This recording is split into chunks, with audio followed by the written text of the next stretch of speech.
Bonjour à tous. De nouvelles tensions à Chenôve, près de Dijon hier soir. Selon Dijon Actualité ce matin, des poubelles auraient été incendiées sur la voie publique, mais aussi près des voies et sur les voies de tramway. La ligne T2 a notamment dû être coupée par mesure de sécurité, des incidents qui se répètent depuis plusieurs semaines dans ce quartier. Les pompiers de Saône-et-Loire sont intervenus à Tournu cette nuit. Vers 2 heures du matin, ils sont une vingtaine à s'être rendus dans un appartement du 4e étage d'un bâtiment de la résidence HLM des Sept Fontaines. L'occupante avait déjà quitté les lieux à l'arrivée des pompiers. Aucune flamme, mais une épaisse fumée provoquée par des aliments restés trop longtemps sur le feu. Les pompiers ont dû procéder à la ventilation du logement.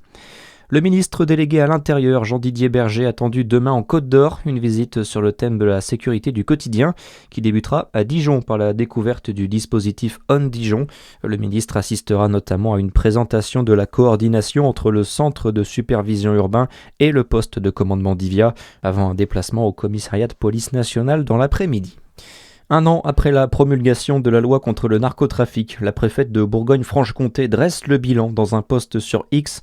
À Dijon, ce sont 2 fermetures de commerce qui ont été prononcées et 4 procédures d'expulsion locative demandées par la préfète Violaine Desmarais.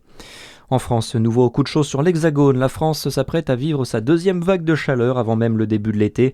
Le mercure devrait encore monter d'un cran ce week-end avec des températures qui vont s'installer au-dessus des 30 degrés cet après-midi, principalement sur la moitié ouest et sud du pays.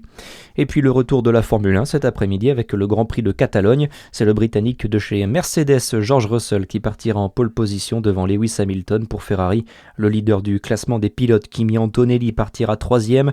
À noter la nouvelle désillusion pour Charles Leclerc. Le pilote de chez Ferrari a fait une sortie de piste en Q3. Il partira en 10e position à 15h cet après-midi. Voilà pour les infos. Très bon dimanche à tous sur Fréquence Plus.